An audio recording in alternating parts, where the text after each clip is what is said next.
A preventiva é quando você já prevê qualquer tipo de percalço dentro do caminho que pode acontecer, não que ele esteja acontecendo, e você monta uma estrutura societária, tributária, financeira, toda orientada para se proteger em caso de alguma crise, algum problema.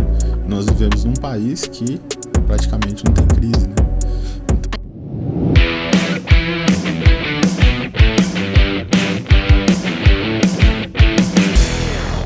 Sejam muito bem-vindos a mais um Huntcast, podcast de negócio que vai ajudar você, empresário, a crescer e escalar sua empresa.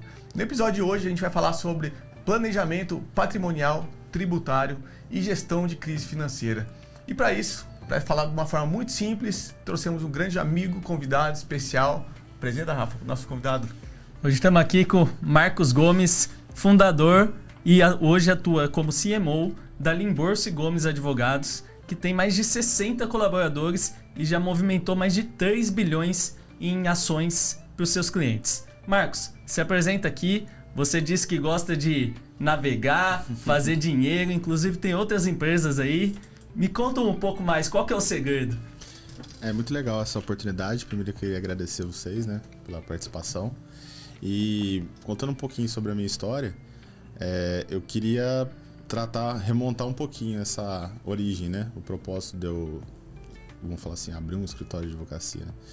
Eu lembro que quando eu tinha na sala de aula, lá na faculdade, tinha mais ou menos umas 130 pessoas e eu e mais um colega queria ser advogado. Então já é uma profissão que lá no começo todo mundo procura o direito geralmente para advogar para o governo, vamos dizer assim, né? Então quer um cargo público, quer um concurso, quer fazer uma outra coisa assim.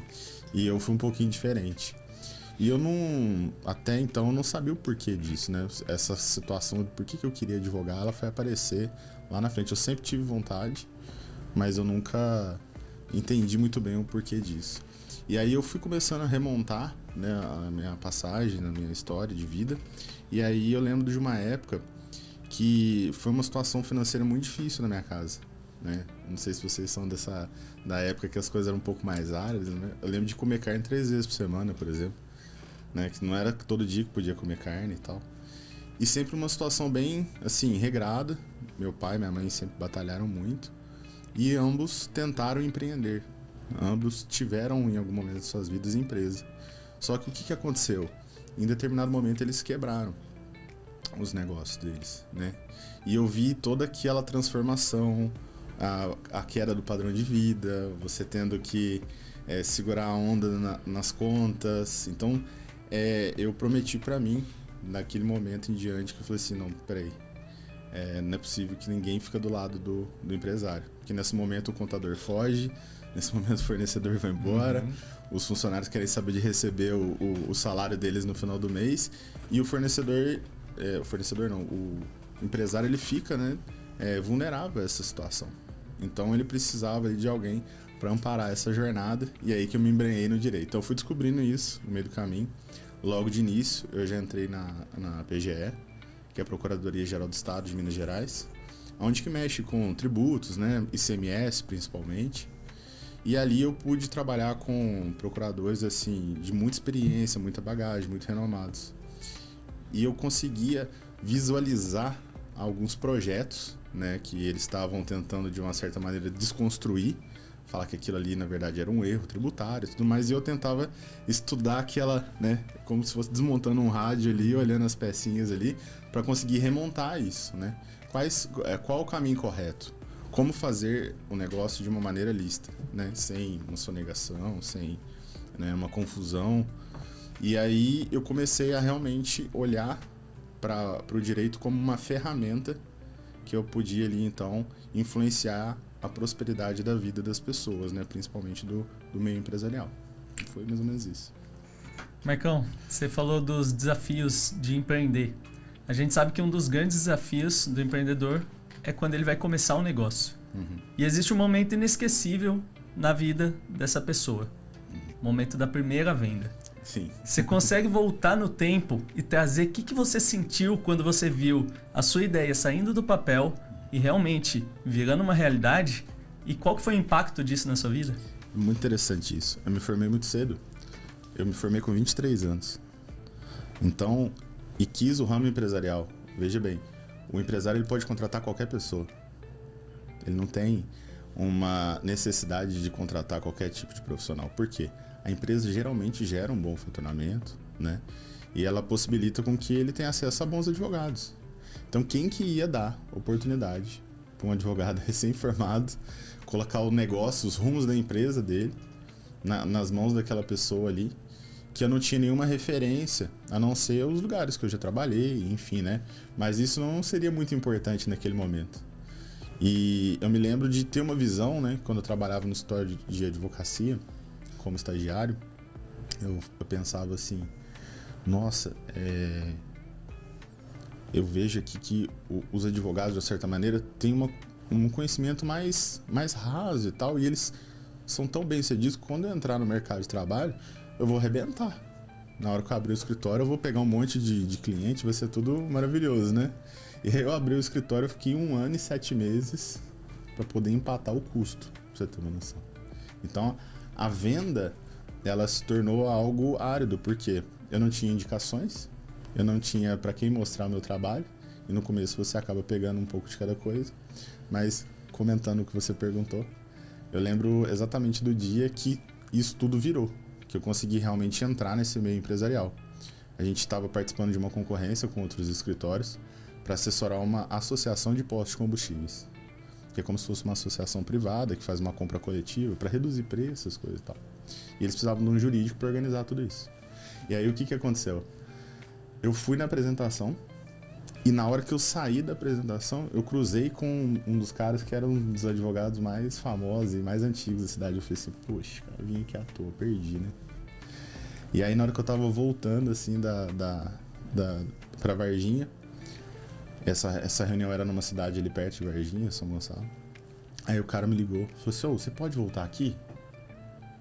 Aí eu falei assim, já fiz um difícil, né? Eu falei assim, não, agora não vai dar, né? Eu falei assim, agora não vai dar pra eu voltar, não.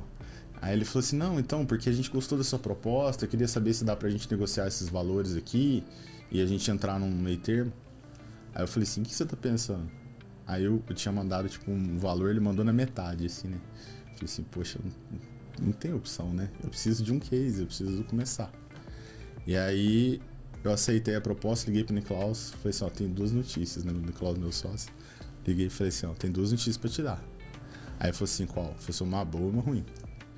Aí eu falei assim, então começa pela boa. Eu falei assim, acabamos de fechar o primeiro cliente empresarial. Aí, pô, ficou muito feliz e tal. Aí passou um pouquinho, qual que é ruim? Eu falei assim, cara, metade do preço. Nós não vamos ganhar nada com isso aqui. E pelo contrário, a gente vai precisar desenvolver uma estrutura para poder atender essa galera. Que, né, quando você começa a crescer, principalmente de volume de clientes, você acaba tendo que montar uma estrutura de negócio, né? E graças a uma mentalidade que desde o começo, a gente nunca quis ser escritório de advocacia, a gente sempre quis ser empresa de advogados. Então a cultura, ela já começou desde o começo em entender que existem funções que não são próprias da advocacia. Muitas pessoas me perguntam assim, mas você é advogado de quê? Aí você tem que falar, pô, tributário, empresarial, trabalhista. E, na verdade, eu falo de uma maneira diferente, né? Eu sou o advogado que toca a parte comercial do escritório.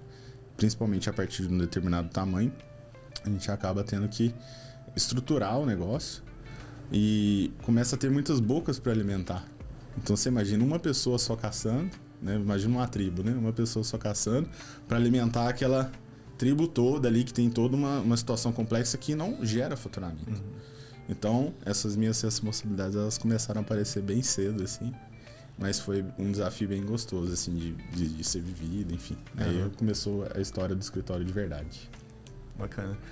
E assim, puxando o gancho do que você comentou ali, que a gente sabe que toda empresa quando começa é bem complicado, é bem difícil, tem que focar muito na venda. Então a venda é uma veia principal ali. E aí, só que aí o empresário começa a crescer, começa a vender, e aí chega num determinado momento que ele não está ganhando nada. Sim. E aí ele precisa vender mais.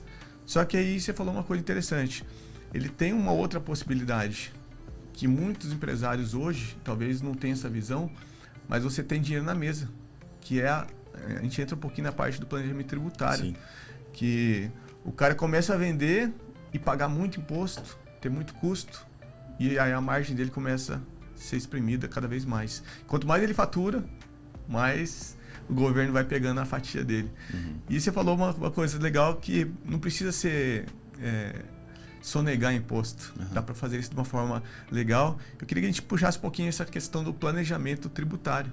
Sim. Como que o empresário hoje pode reduzir essa carga pesada que é do governo sem fazer nada ilícito, mas aumentando a sua margem, aumentando a grana que sobra realmente para a sua empresa?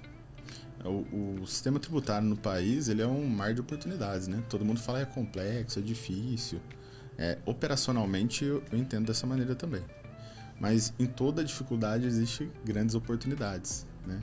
E o que acontece? A pessoa, quando ela é menor, quando ela tem um negócio, vamos falar assim, que ela fatura até ali uns 150 mil por mês, ela não tem um porte suficiente para que uma consultoria se interesse em patrocinar o problema dela.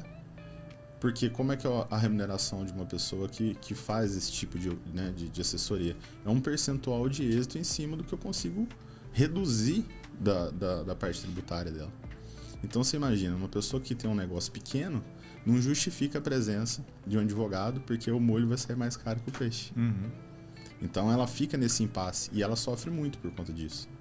Porque nesse momento de crescimento, se ela tivesse melhores margens, ela poderia investir melhor na estrutura, ela poderia fazer o negócio acontecer de uma maneira mais light, mais diferente. E aí ela vai crescendo. E chega num determinado momento que ela começa a se preocupar com isso, né? Você foi brilhante aí na hora que você posicionou essa parte da pessoa ficar preocupada. Poxa, será que eu tô com umas margens corretas? Pô, eu vejo fulano vender. Tem muito cliente que fala assim pra mim assim: cara, eu não sei como é que esse cara faz esse preço, porque eu não consigo comprar pelo preço que ele tá vendendo no mercado, né? E aí quando você vê essas situações, você fala assim: poxa, será que quem que tá errado aí?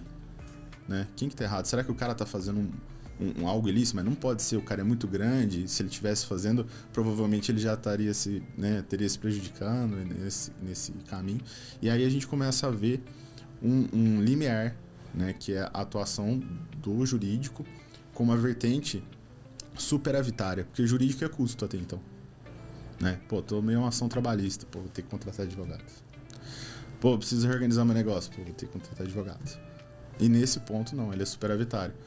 A atuação do advogado, ela gera uma sobra que ele se paga com isso. Então, quem paga os honorários do advogado tributarista é o governo, não é o advogado, se você for vendo bem no fio, assim, né? E aí, o que acontece nesse sentido? Você tem ali uma espécie de oportunidade escondida, né? Então, as pessoas elas começam a olhar essas oportunidades e desenhar e começar a quebrar alguns mitos. Então, uma das perguntas que dinheiro que é esse que está na mesa? Qual que seria a minha margem correta? Com planejamento tributário, quanto que eu conseguiria expandir os meus negócios e quanto que eu conseguiria economizar? E isso reflete numa saúde geral do negócio, isso reflete no contexto de caixa todo. E eu começo a ser uma pessoa que está em parceria com o contador daquele cliente.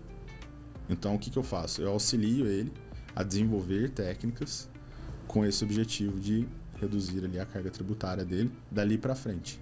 Porque outra questão também é que a pessoa às vezes confunde com o advogado e precisa entrar com uma ação. Ah, ele vai entrar com uma ação para restituir tributos? Não, o planejamento tributário não se trata disso.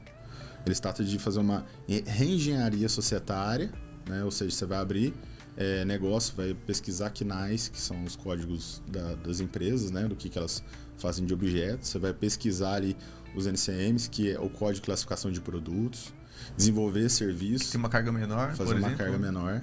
E faz um estudo a nível regional, porque às vezes o cara compensa abrir uma empresa lá em Minas Gerais, nós estamos em São Paulo, o cara abre em Minas. Por quê? Não porque ele gosta de Minas Gerais, e sim porque ele entende que ela tem um incentivo, né? E isso vai gerar um benefício para o negócio dele.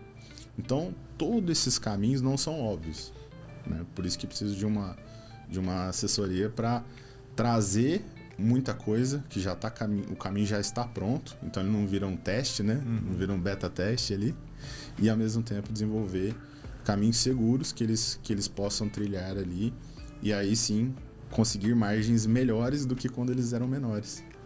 Então essa que é a grande sacada. Ô Marcos, e você falou que quando vocês começaram o negócio, você já tinha a visão empreendedora ali, né? Hoje a gente vê muitos advogados no mercado que às vezes é o cara sozinho, não tem essa visão.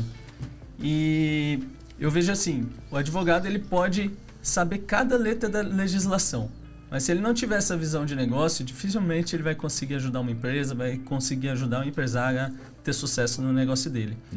E dentro disso, vocês saíram de Varginha, ali, uma cidade no sul de Minas, vieram para São José, começaram a expandir, hoje estão em 4 estados, né? E como que foi isso, assim? Como que foi essa jornada? Você acha que essa visão de negócios fez diferença para esse crescimento, para chegar a 60 colaboradores, esse início que você já tinha essa visão empreendedora? Com certeza. O modelo de negócios ele vai ajustar o teu mindset, né? Ele vai ajustar onde que você quer chegar, a nível de visão de negócio. Então, quando você abre uma empresa de advogados, você está querendo trazer pessoas para trabalhar com você. Então, tem aquela regra de Pareto, né? 20-80, né? Você já está querendo montar um negócio onde que você entende que você vai ter uma margem menor e vai ter um custo maior. Mas isso vai te trazer um retorno de longo prazo. Você vai conseguir especializar melhor as funções das pessoas e vai conseguir desenvolver melhor o seu negócio. Agora, lá do outro, um escritório de advocacia tradicional, nada contra. E eu acredito que, inicialmente, até o modelo deles é muito mais rentável, né? Porque é só um escritório, então é aquela pessoa que está tomando conta, tem mais alguns auxiliares ali, mas poucos, vamos falar uma estrutura até 10 pessoas. E ali, o centro, a personalidade, o cara que desde que cobra, que faz o boleto, que atende o cliente, todas as funções estão concentradas numa pessoa só. E isso impossibilita ele de ficar especialista num trecho do negócio. Então, por exemplo, hoje o meu negócio ele é dividido em 3 etapas. Tem a parte comercial, que eu tomo conta, tem a parte operacional, que é o Dr. Jonathan, e tem a parte financeira, RH, que o Dr. Niklaus toma conta. Então, essa divisão possibilita que a gente cresça o negócio. Se fosse pela minha especialização, por exemplo, eu tenho uma especialização em direito empresarial. O Marcos é o cara operacional, então eu teria, né, lá atrás ido numa contramão de crescimento. E eu vejo que uma das coisas mais interessantes é o seguinte: quem cresceu em Varginha, cara, Varginha é uma cidade de 130 mil habitantes, que a maior força de negócio dela é o agro, e tem algumas multinacionais porque lá é um eixo logístico, mas eles não contratam assessoria jurídica regional, é só uma questão muito pontual. Então, se a gente conseguiu dar certo no sul de Minas, que era, vamos falar assim, um lugar árido para o meio empresarial tributário, você imagina, eu fiquei imaginando assim, poxa, lá em São Paulo as coisas vão ser um pouco mais fáceis, né? E eu vou conseguir prosperar, e assim foi feito. Em 2016 eu vim para São Paulo, a gente começou a atuar em grupos, né, que é o MBM, e ele trouxe ali então a oportunidade de desenvolver relacionamento com outros empresários. Aquilo ali tornou-se um pouco mais fácil a expansão, e aí foi algo natural, né? Aumentou-se a multiplicação de clientes, indicações, o que trouxe um novo problema, né? Você ficar refém de indicações. E quando eu converso com você, até modéstia à parte, você é um dos caras mais inteligentes ali que eu vejo, assim, né? Tá sempre atualizado, sempre sabendo o que tá rolando. E você é muito estratégico, eu vejo assim que você é uma pessoa muito estratégica. Como que você usou esse lado seu estratégico? No MBM a gente aprende sobre o behaviorismo, né? Como que você usou isso para sair lá do sul de Minas, de Varginha, para hoje estar em 4 estados em expansão, crescendo cada vez mais aí pelo Brasil? Essa parte de ser uma pessoa que tem um propósito bem alinhado, bem definido. Então eu posso te dizer que assim, o propósito ele é algo que a maioria dos jovens que se formam em qualquer tipo de curso, eles não têm ainda um propósito muito bem arraigado, né? Uma coisa bem estabelecida. Ele faz testes. E por uma sorte, eu digo assim, eu nunca questionei os meus propósitos, né? Eu sempre fui uma pessoa que olhou para o que eu estava fazendo com muita tranquilidade e poderia fazer outras coisas com bastante tranquilidade também, não ficar preso à advocacia. E isso me possibilitou estudar psicologia, estudar a parte de estratégia, estudar a parte comercial, porque também não é próprio da função de um advogado que ele na faculdade ele se forma para ser um operador do direito.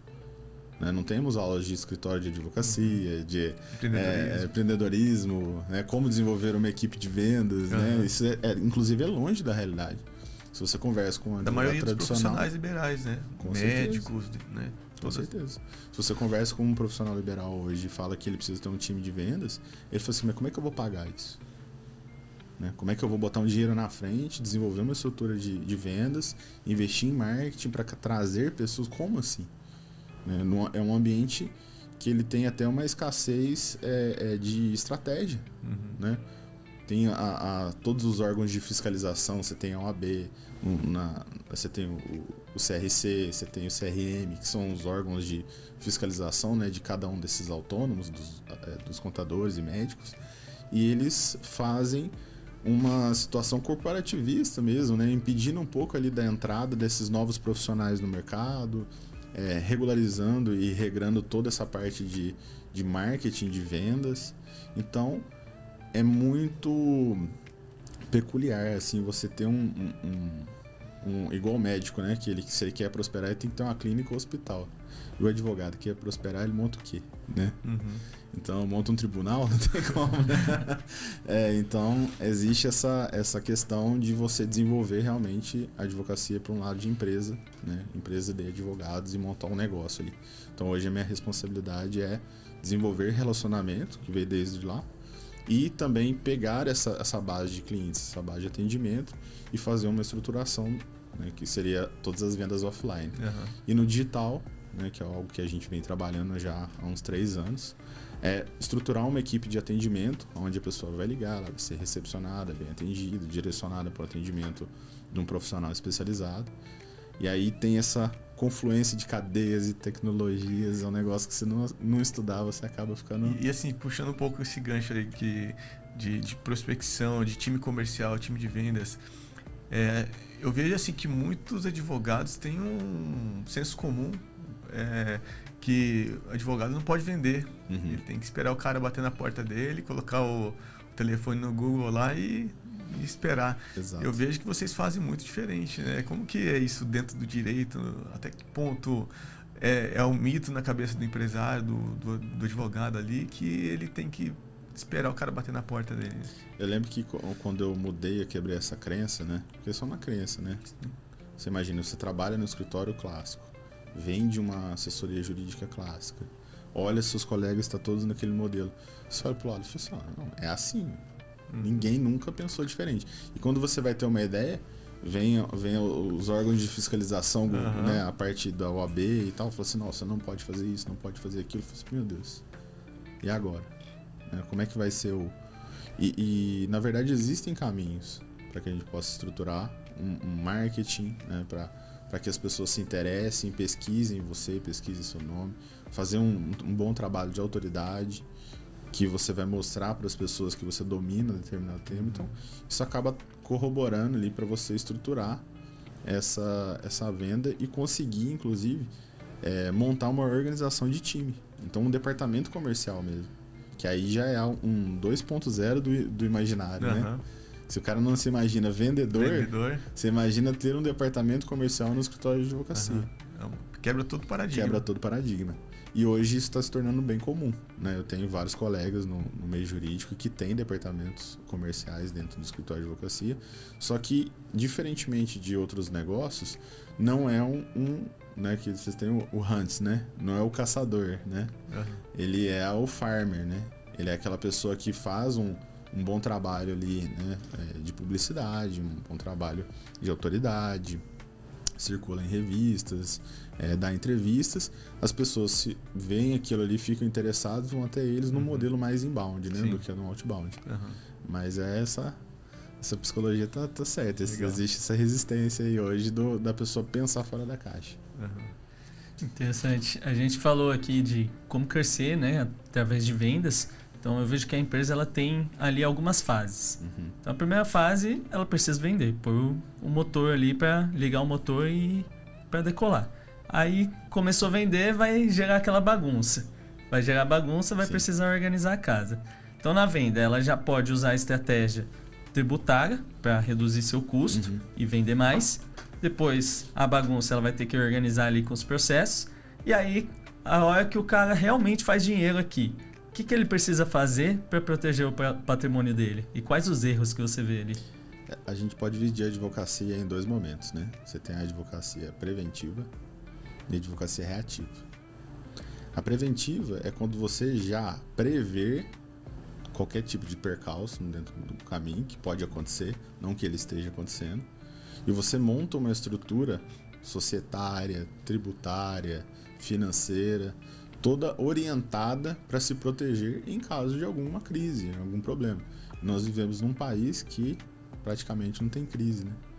Então, é uma situação até cômica. Você vê que o empresário ele precisa crescer olhando já que ele vai ter que enfrentar crises, né? E fica mais engraçado no momento que ele entende que isso é um custo, é algo supérfluo, não é um investimento. Então, a pessoa que está olhando hoje, que está orientada para uma situação de organização de negócio, ela fala exatamente isso que você falou das etapas do crescimento.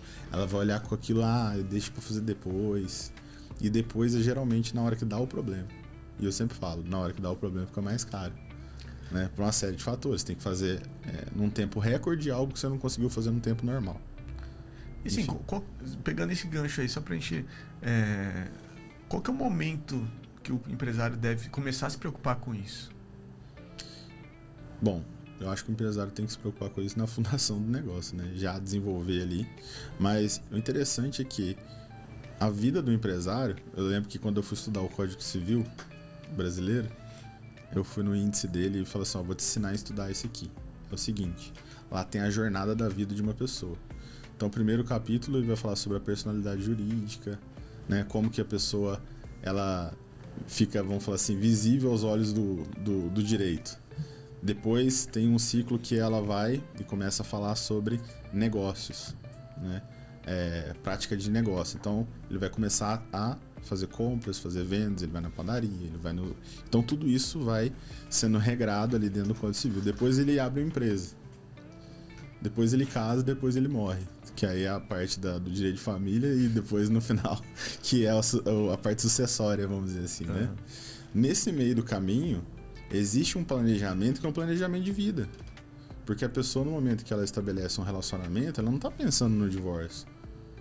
Que, por exemplo, que é um afeto da parte do planejamento patrimonial. Ela tem um sócio, talvez, com uma sociedade com a esposa. Ou ela não tem uma sociedade com a esposa e na hora que essa pessoa vem a faltar, esse terceiro de fora que nunca operou o negócio entra dentro do negócio. Então, existem situações que extrapolam o razoável, que é a pessoa pensar num planejamento para o negócio dela. Ela tem que extrapolar isso um pouquinho, tem que transbordar esse planejamento para as áreas dos negócios que ela tem em particular, da família, as relações que ela tem com os familiares.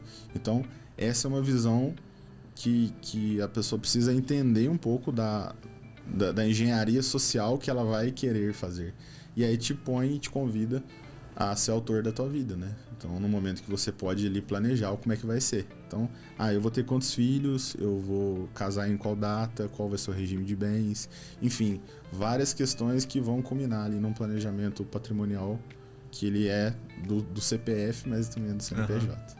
E dentro dessas possibilidades, você mencionou sócios e casamento, que eu acredito que são dois pontos bem sensíveis no planejamento patrimonial, sim, né? Quais são os possíveis riscos que o empresário está correndo ali, tanto na parte de relacionamento, que pode acontecer, tanto na parte societária? Você consegue trazer alguns exemplos e alguns erros que o empresário pode cometer que vão gerar consequências ali? E até para complementar a pergunta do William, tem algum caso assim grotesco que você já viu que às vezes o empresário perdeu muito dinheiro por uma falha, aconteceu algo grave ali? Existem 2 tipos de riscos, né? São riscos que ambos são patrimoniais, mas um afeta o negócio e o outro afeta a família. Qual é mais perigoso? Ambos, né? Um casamento mal planejado com uma pessoa que você ainda não tem muito conhecimento se aquilo ali vai te estabilizar ou não. Se você escolhe o regime patrimonial comum, que é a comunhão parcial, você está assinando autorização ali que metade daquilo que você está construindo pode ir para uma pessoa que você vai conviver 1, 2 anos. E será que isso é justo, né? Numa questão mais assim social, será que as pessoas elas se sentem acolhidas por isso, né? Ou são vítimas de golpe? Ou são vítimas de uma paixão fulminante ali que ela vai acabar acontecendo? E eu vejo que isso extrapola e transborda nos pais, né? Não sei se vocês têm filhos, mas essa questão de, poxa, eu tô, por exemplo, um caso, né, que nós estávamos falando, um cliente meu não queria fazer planejamento tributário nem patrimonial, achava que isso era meio supérfluo. E tinha uma empresa uma empresa de máquinas pesadas, retroescavadeira, ele faz esse tipo de locação e tal. Só que na cidade, uma cidade pequena no interior de São Paulo, ele é um cara muito visado. Você imagina, numa cidade ali de 80 mil habitantes, um empresário, ele é um cara visado.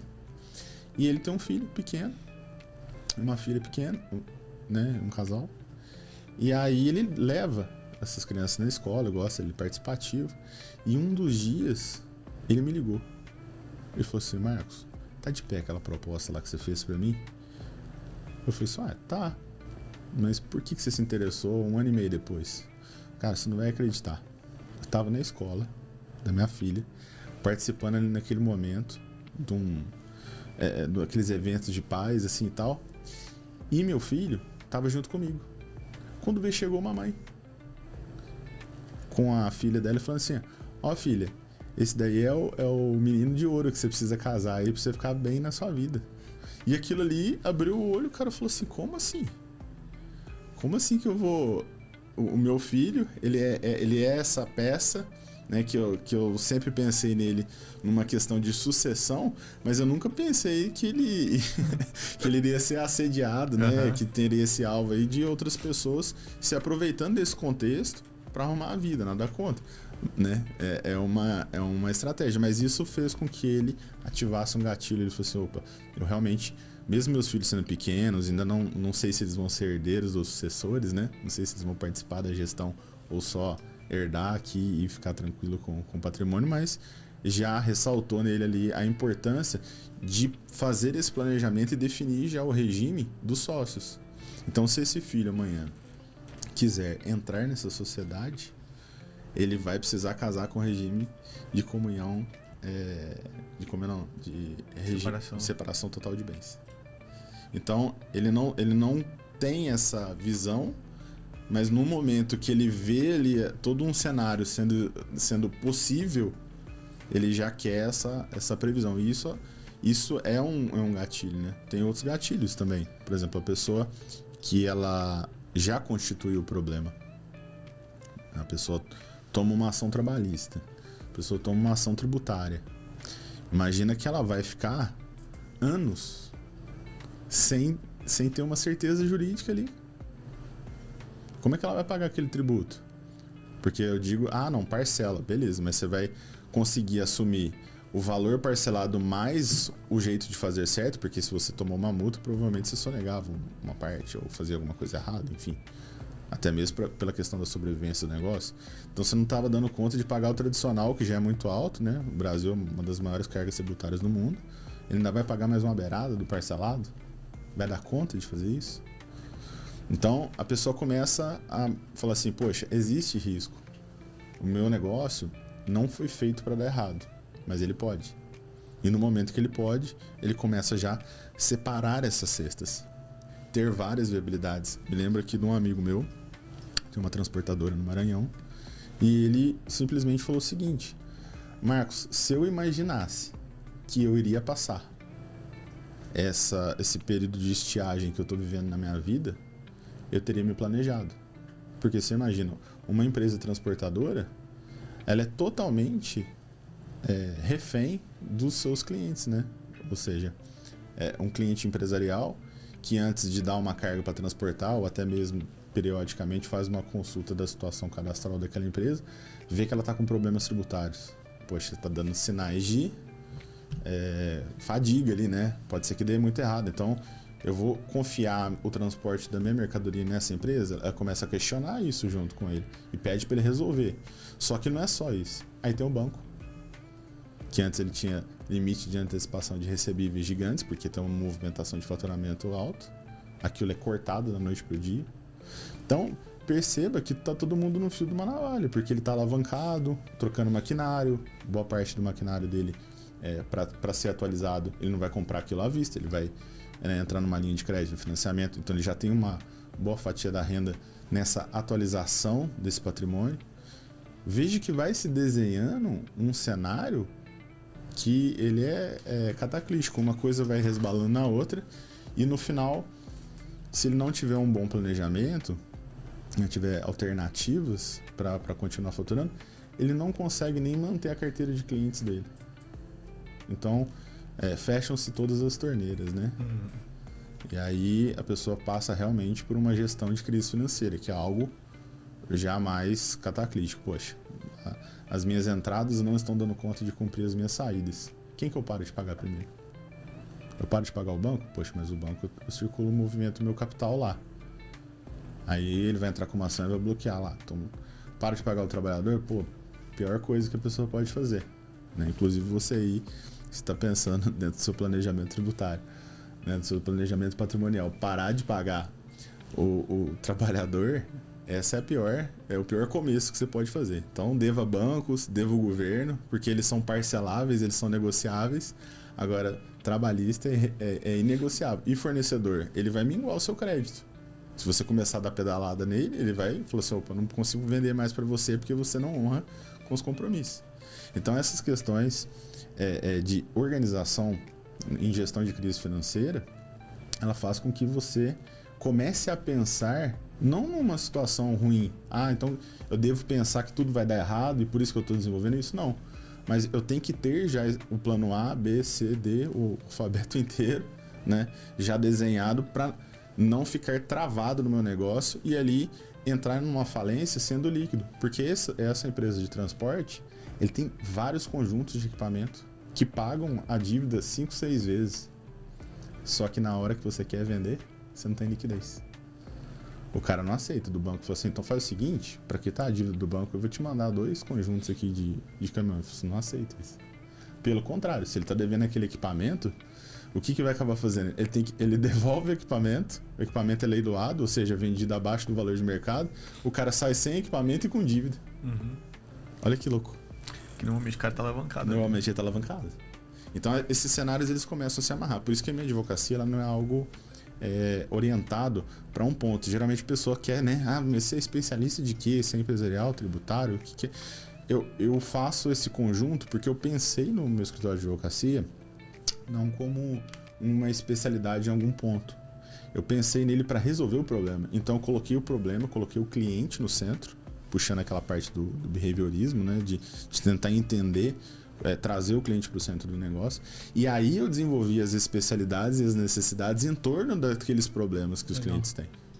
E isso é difícil você ver na advocacia, né? Exatamente. Porque geralmente um advogado, ele tem ali um nível de expertise e ele se limita àquilo. Até às vezes recusa cliente, faz parceria com os escritórios, repassa. A gente não teve como fazer isso. Porque eu vejo que o cliente ele começa a dar problema em todas as áreas e como que você não vai atender ele? Como você não vai prestar um serviço completo? Né? Então a gente vai desenvolvendo essa pedagogia de ter uma banca full service, né? Ou seja, atende todas as áreas do direito, exceto criminal tradicional, né? Que é uma área que eu preferi não entrar, mas exceto isso eu preciso ter um conjunto de especialistas e por isso uma equipe grande, porque na hora que eu vou debater um problema, um cenário de gestão de crise ou oportunidades, na hora que eu preciso ter um conselho de advogados e especialistas para tomar esse tipo de decisão. E pegando o gancho de gestão de crise, hoje a gente está vendo a economia, cada vez mais o governo gastando, então rompendo ali todos os tetos, né, que eram para ser defesas ali, para o Estado ter dinheiro, né, para bancar os seus custos, e a inflação comendo solta, e isso cada vez mais virando um negócio que está sempre sendo jogado para frente, mas que em qualquer momento pode estourar. Dentro disso, o governo vai sempre tentar taxar de alguma forma as pessoas, as empresas, os empresários, grandes fortunas, Então, como que é se atualizar disso que está o tempo inteiro mudando e colocar ali, trazer novas estratégias para que o empresário, a empresa consiga se proteger? Você consegue fazer esse acompanhamento? Complementando a pergunta, como que ele pode se blindar o patrimônio, usar todas as estratégias aí de planejamento tributário, planejamento patrimonial, para ele se blindar de toda a falta de planejamento do governo, né? Essa é uma resposta de umas 70 horas, assim, né?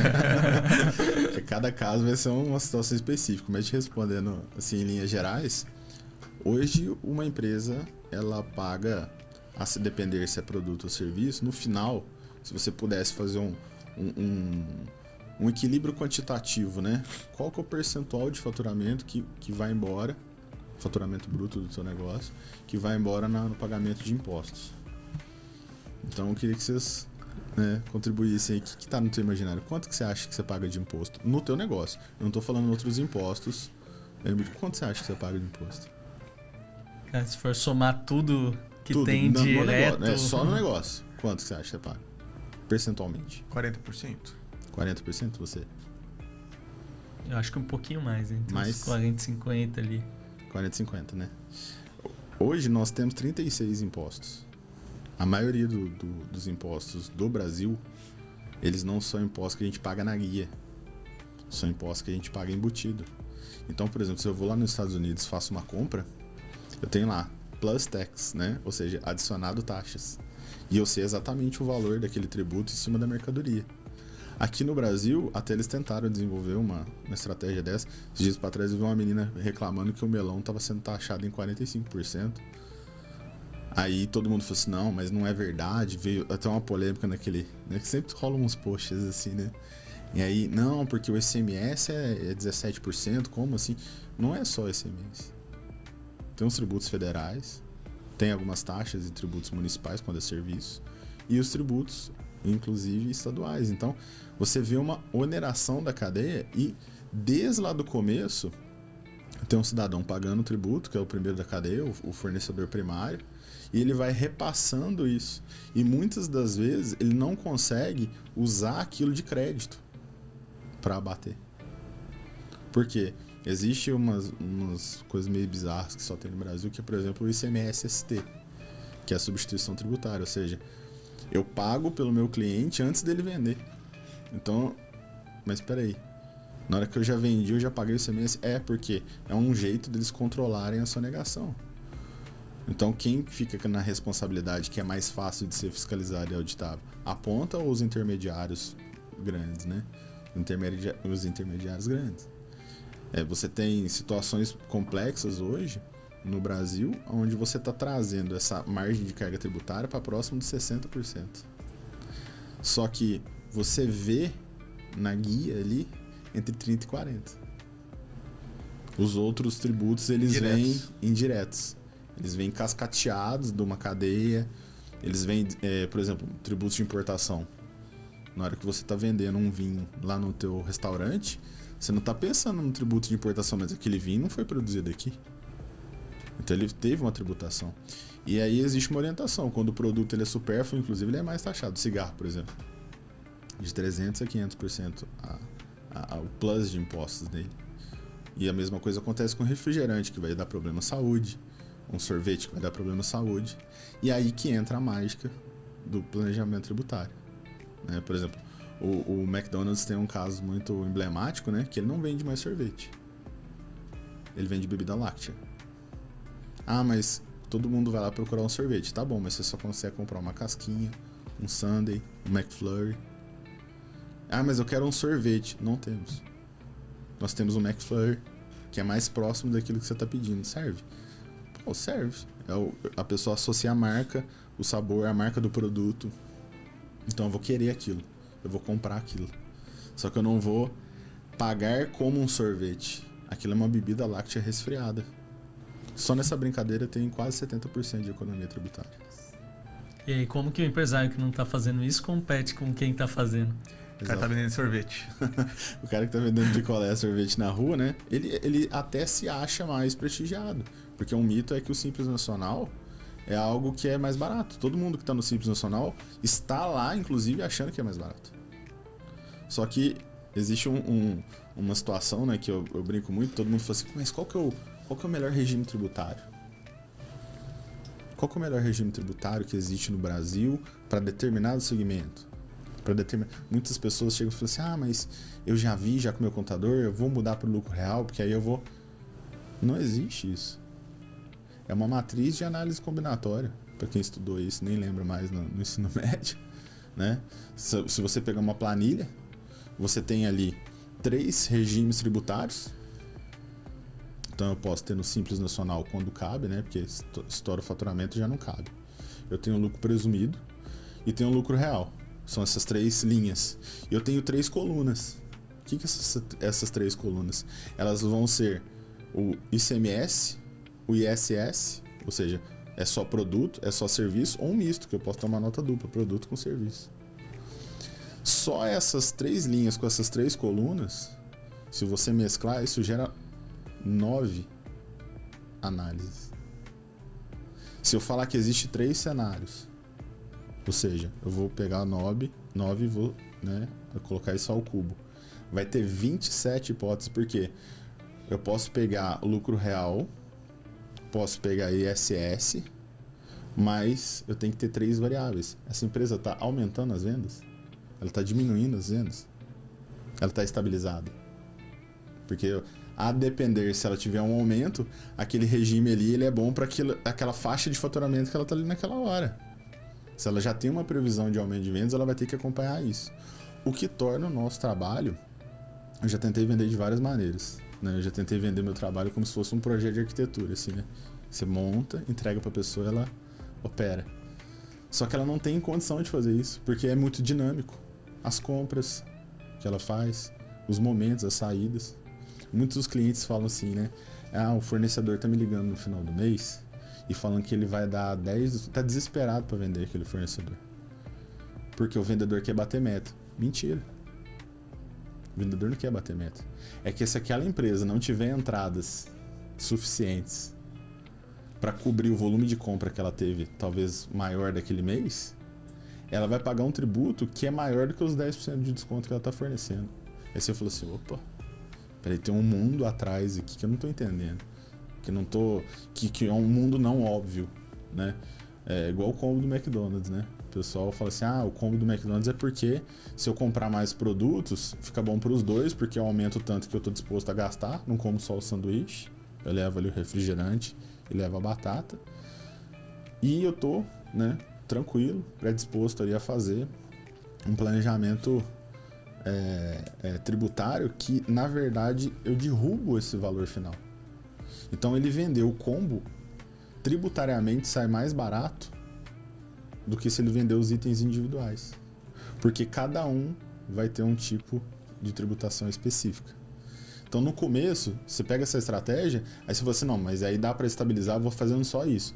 Não, porque no começo a estratégia deles era colocar ali o refrigerante a 1 centavo, a batata a 1 centavo e direcionar a lucratividade para o sanduíche, que é um produto que tem uma carga tributária um pouco menor do que esses outros que são supérfluos. Só que, em um determinado momento, o refrigerante começou a ser ST. Pô, se é ST, ele não paga o ICMS na ponta. Então, o que eu vou fazer? O tributo mais caro ali de todos eles naquele momento é o ICMS. Na hora que eu enxergo isso no vídeo de cálculo, quem vai ser o mais caro agora é o refrigerante. Então, essa dinâmica, ela passa por atualizações e as coisas elas vão acontecendo. Ao passo que hoje eu tenho uma média de 2 legislações tributárias, que são os atos normativos. Tem que ter um software para isso, para poder acompanhar, só para capturar essas novidades. E uma outra pessoa para poder identificar se isso é aplicável nos seus clientes ou não. E aí tem a iniciativa, né? Porque hoje, por exemplo, o contador, ele já está assoberbado. Não é que ele não quer fazer um planejamento tributário. É que ele vai complicar a vida dele. Ele vai te trazer para um cenário de incerteza, insegurança, de risco, onde ele não domina. Ele tem que ter um princípio de conservadorismo e, ao mesmo tempo, ele olha para aquilo e fala assim, o que eu vou ganhar mais com isso? Eu vou aumentar meu risco. Eu vou trabalhar mais, porque eu vou ter que aumentar o meu número de horas aqui para operacionalizar esse planejamento. E eu não ganho sobre economia, proporcionado. Porque o cliente, na hora que contrata uma contabilidade, ele não paga por isso. Ele fala assim, não, eu já estou pagando, prevendo que ela está fazendo o melhor trabalho possível, eu estou pagando o menor. Não, já fui no meu contador. Quantos clientes falam? Quantos clientes? Não, já fui no meu contador, já fizemos os estudos aqui, ele falou para mim que o melhor regime que eu tenho que ficar é esse aqui mesmo, é o Simples Nacional, ou tem que mudar pro real já. Eu falei assim, tá bom. Se você tivesse que optar, né? Vamos trabalhar aqui só. Tem o islâmico e tem o católico. Né? O católico ele é monogâmico. O islâmico ele é poligâmico. O que a gente tem a visão? Que o regime tributário ele é católico, né? Eu preciso escolher uma opção. E tá certo. Essa é uma via de estrutura de negócio. Até para uma simplificação do negócio. Agora, quando você começa a crescer muito e os percentuais, 1%, 2%, 5% começam a fazer diferença, você já tem que trabalhar praticamente com todos os regimes tributários simultaneamente. Porque cada um vai ser bom para uma coisa. A Simples Nacional é bom para folha de pagamento. Lucro presumido, eu não preciso comprovar, ou eu não tenho como comprovar a despesa, né? Minha margem está muito grande, eu vou direcionar para ele. Lucro real, poxa, minha empresa não está faturando muito, mas eu estou num momento de investimento. Eu comprei máquina, comprei equipamento, renovei meu pátio, renovei minha frota. Então eu vou para o lucro real. Então, o planejamento tributário, ao contrário, que é um mito que todo mundo pensa, ele não é estático, ele é dinâmico. Então, por isso que eu não posso fazer igual um engenheiro, que vai lá e projeta uma casa, e ele tem que fazer até umas adequações no projeto, mas são poucas. Ele tem essa visão de adequação, mas são muito poucas, porque a pessoa que vai construir aquela casa, se não tiver uma dificuldade geográfica ali naquele terreno, a partir do momento que o engenheiro fez toda a análise, ela consegue, né, entregar isso para uma incorporadora, para um empreiteiro e ele fazer uma construção. Ao passo que na parte tributária eu não tenho como entregar um projeto para o meu cliente hoje e falar assim, vá lá, conversa com o seu contador e executa. E a partir de que faturamento ali, que a empresa geralmente ela começa no simples, a partir de quanto que já faz sentido ela fazer um estudo disso? Eu vou dividir isso em dois momentos. As empresas normalmente, né, de uma maneira geral, isso aqui é uma regra geral, seria através aí de um faturamento de R$200 mil por mês, que seria um limiar bem confiável, assim, que ela já precisaria entender sobre essa questão do planejamento, ou se ela vai chegar em 200 mil naquele ano, né, por mês, ela já precisa estar olhando isso, porque já compensa. Todo mundo fica remunerado, né?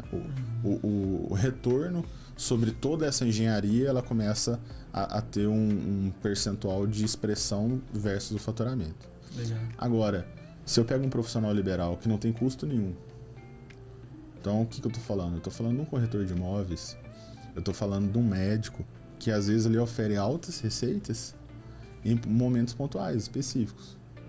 Então, para essa pessoa também, apesar dele ter um faturamento mensal ali de 50, 60 mil reais, já compensa para ele nessa casa pensar em planejamento tributário, né? Pensar em desenvolver estratégias tributárias para conseguir reduzir isso. Porque na pessoa física o tributo é muito caro. E para a empresa de serviço, que estratégias ali que uma empresa de serviço pode usar? Existem várias estratégias, né, que uma empresa de serviço ela pode utilizar. Eu gosto muito de falar sobre um final do ano, né? Se no final do ano você vai, fala assim, eu vou pra praia. O que eu vou fazer? Eu vou levar meu carro no auto center. Certo? Levei o carro no auto center, vai vir 2 notas fiscais para mim. Uma de produtos e outra de serviços. A nota de produtos, ela vai estar ali pneu, óleo, peças que foram usados. E isso vai cobrar ICMS. A nota de serviço, alinhamento, balanceamento, alguma que ele cobra aqui, né, um serviço de manutenção ali para fazer a substituição de uma peça, enfim. Você recebe 2 notas. Esse é o sistema clássico. Agora, mediante a análise, você consegue fazer uma venda de um pneu montado. O que é o pneu montado? É um combo ali. Eu embuti na margem do produto o meu serviço. É proibido eu cobrar mais caro pelo meu pneu? Só que eu já dei meu serviço. Aí eu chego pro meu cliente e falo assim, ó, meu pneu custa 10% a mais. Só que ele já é montado, não te cobra alinhamento, balanceamento, tudo bem? Pô, exatamente, eu olhei lá no orçamento que eu fiz no outro cara lá e o seu orçamento bate. Só que nessa situação, o ICMS ali foi mais vantajoso para ele. Então o pneu montado virou uma realidade. E ele também poderia fazer uma servicificação do produto. Nem existe essa palavra, né? Mas fica bem ilustrativo, né? Falar assim. Que é o quê? Quando você pega e ao invés de vender um serviço de um produto, né? Uma troca de pneu, que vai entrar como serviço separado do pneu, você pode vender um serviço de manutenção com uso e consumo. Então o pneu ele vai entrar no seu estoque, vai dar saída, assim como uma construtora que presta um serviço de construção civil, mas pode ser com material ou sem material. Então ela consegue dar saída desse produto e fazer ali uma servicificação de um produto. Então esses 3 caminhos, eles são muito próprios para a gente pensar no negócio da pessoa, né? Eu trago aqui o caso da Evino, por exemplo, que é uma empresa que é uma distribuidora de vinhos, né? Várias pessoas fazem assinatura de vinhos. Em algum momento ela entendeu que se ela colocasse um item que não precisaria ali e ela transformasse aquilo em um serviço, ela poderia ter um serviço de assinatura. Ela poderia vender revista, vender embalagem. E aonde que está a tributação mais cara? No vinho. Então, esse entendimento da operação da pessoa e uma reclassificação fazem com que ela consiga uma otimização da performance tributária dela. E isso vai levar ela a novos margens. É aí que vem aquela questão, eu não sei como é que o cara vende isso, eu estou comprando nesse valor, como é que o cara vende nesse valor? Você falou agora eu saquei uma coisa, eu assino uma camisa, né, uma marca de camisa, assinatura. Aí começou a vir revista. Eu acho que os caras estão usando mais ou menos esse recurso, cara. Você não entendeu nada, né? Não entendi nada. Pô, os caras mandaram revista junto aqui. Nem quero ler isso aqui, joga fora. Assim. Então deve ser mais ou menos essa linha, né? Sim, e aí você fala assim, poxa, mas os caras foram disruptivos, né? Isso é uma estratégia nova. A Natura tá fazendo isso faz muitos anos. A Avon tá fazendo isso faz muitos anos. A Revel, pra quem é da minha época, Revel era uma revista que você comprava na banca de uma peça de um brinquedo que no final você montava o brinquedo todo. Ela vendia revista. Ela não vendia produto. E ali tinha um brinquedo anexo. Mas desse ponto, olhando por esse ponto de vista, por exemplo, a assinatura da camisa lá. Eles precisam emitir uma nota da camisa que saiu. Beleza. Eles vendem a revista? É porque na hora que eu emito uma nota fiscal para você, a depender do meu modelo de negócio, tudo isso tem que ser estudado, né? Fazendo uma conjectura aqui. Mas eu posso ter, naquela nota fiscal, 2 produtos diferentes. Eu não posso ter no meu supermercado um produto que eu coloco uma margem mínima ou até uma margem negativa para te atrair lá comprar o resto dos produtos. Então também posso fazer isso. Eu posso empatar, vender um produto com uma margem insignificante, como chamarisco. Se eu posso fazer isso, do ponto de vista de planejamento tributário de um supermercado, por exemplo, que é super tradicional, o cara vai lá, pô, Heineken 1,99. Poxa, quanto que o cara tá pagando de custo? Será que é o custo dessa latinha 1,99? Porque a gente sabe que tem uma margem, né? E o mercado trabalha já com margens espremidas. Todo mundo vendendo a R$4, o cara vendendo a 1,99. O que tá acontecendo ali? Então você como negociante, você como dono de um negócio, você não é obrigado a vender aquela mercadoria com lucro. Porque existe uma estratégia de negócio por trás daquilo. E isso vem o planejamento tributário colando nessa perspectiva. Agora, o que muitas pessoas fazem, e aonde que está o erro, onde que é o pulo do gato nisso? É que as pessoas fazem uma estratégia que eu chamo de casca de ovo, só tem a casca. Na hora que você quebra e tenta abrir o ovo, não tem nada lá dentro. Ou seja, ela monta toda uma estrutura que o único propósito é a economia tributária. Então ele não muda a forma de atendimento, ele não muda a forma de expor a empresa, ele não muda KNAI, ele não muda código de produto, ele não muda nada. Ele só chega no contador e fala assim, abre uma estrutura aqui para que eu possa, vou usar um termo lá da minha região, chupinhar, né? Ela vai lá e tirar a lucratividade dessa empresa e não me interessa o que vai acontecer. Eu quero fazer algo que tenha ali uma casca, independentemente do conteúdo. Aí você vê que essa empresa foi uma empresa que eu vejo em alguns autos de infração, né? As pessoas escrevendo assim, indícios de planejamento tributário. O cara vem e fala assim, doutor, mas se está certo, planejamento tributário é ilícito? Não é que ele é ilícito. É que o planejamento tributário, desenvolvido para unicamente fazer uma redução de tributos, ele é encarado como ilícito. A redução de tributos, ela tem de ser encarada como um propósito negocial. Essa é a palavrinha. Esse negócio tem um propósito negocial, ele realmente fatura, ele realmente existe, porque você pode fazer um planejamento tributário desde que você se atente a essas situações, que exista mesmo o negócio. E aí essa construção documental, essa construção que é mais do que essa dica, né, essa estrutura de faz assim assado, esse acompanhamento mensal é o que garante que você pague menos tributos. E como a gente, né, como eu havia dito, cobra no êxito, o que acontece? Eu tenho interesse que você pague cada vez menos tributos. Então é uma parceria ganha-ganha.